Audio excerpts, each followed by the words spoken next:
Сәлеметсіңдер ме балалар? Бүгін біз сендермен 7-ші сабақ Әлібек, жылы кейін ауырып қаласың тақырыбын өтеміз. Здравствуйте, ребята! Сегодня мы с вами пройдем 7-й урок. Әлібек, одевайся потеплее, а то заболеешь. Жаңа сөздер, новые слова.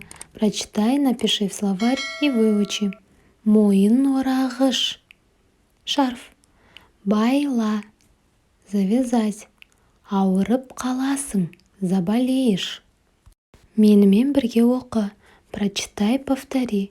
Менің мойын орағышым. Сенің мойын орағышың. Оның мойын орағышы. Мен мойын орағыш байлаймын. Сен мойын орағыш байлайсың. Ол мойын орағыш байлайды. Сен мойын орағыш байлайсың ба? Ол мойын орағыш байлай ма? Суретке қара, мәтінді оқы. Посмотри на картинку и прочитай. Әсет, күн суық, бас киім ки, мойын орағыш байла, ауырып қаласың. Әсет, на улице холодно, надень шапку и завяжи шарф, а то заболеешь. Жарайды, анашым, бас киім киемін, мойын орағыш байлаймын. Хорошо, мама, я одену шапку и завяжу шарф. Тыңда, қайтала оқы. Послушай, а потом повтори и прочитай за мной. Әлібек, күртеше ки. Әлібек, надень куртку. Әлібек, мойын орағыш байла. Әлібек, завяжи шарф. Анна, джемпер ки. Анна, надень кофту. Саша, ботинки ки. Саша, одень ботинки. Анель, мойын орағыш байла. Анель, завяжи шарф. Анель, тон ки. Анель, одень шубу. Бірінші тапсырма.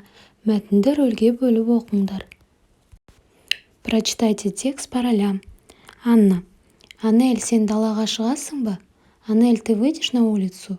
Анель. Я шығамын. Сен шығасың ба? Да, выйду. Ты выйдешь? Анна. Мен далаға шығамын. Күн суық. Сен не киесің? Да, я выйду на улицу. На улице холодно. Что ты оденешь? Анель. Мен бас киім, күртеше, шалбар, ботинки киемін. Сен не киесің? Я одену шапку, куртку, брюки и ботинки. Что ты оденешь? Анна. Мен бас киім, шалбар, пәлте, етік киемін. Анель, мойын орағыш байлайсың ба? Я одену шапку, брюки, пальто и сапоги. А ты завяжешь шарф? Я мойын орағыш байлаймын. Да, я завяжу шарф. Екінші тапсырма. Второе задание. Сұраққа жауап бер. Ответь на вопросы. Ответ надо найти в диалоге. Анна не киеді?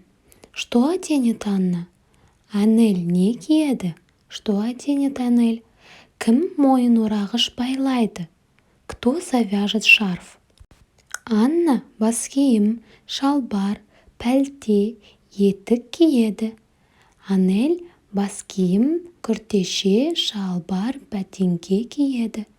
Анель мойын орағыш байлайды. Үшінші тапсырма. Третье задание. Надо вставить вместо картинок слова. Мен мойын орағыш байлаймын. Сен джемпер ки. Ол пәлте киеді. Төртінші тапсырма. Досыңа суреттегі киімдерді киюін бұйыр. Прикажи другу одеть одежду. Здесь вы должны самостоятельно выбирать одежду и приказывать. Например, Саша күртеше ки. Әлібек шалбар ки. Анель көйлек ки. Дальше вы делаете сами. Есте сақта, прочитай сундучок. Бас киім, күртеше, етік, пәлте, ки. Сен мойынорағыш байлайсың ба? Мен мойынорағыш байлаймын. Осымен біздің сабағымыз аяқталды. Келесі сабақта кездескенше сау бол. Спасибо за внимание. До свидания.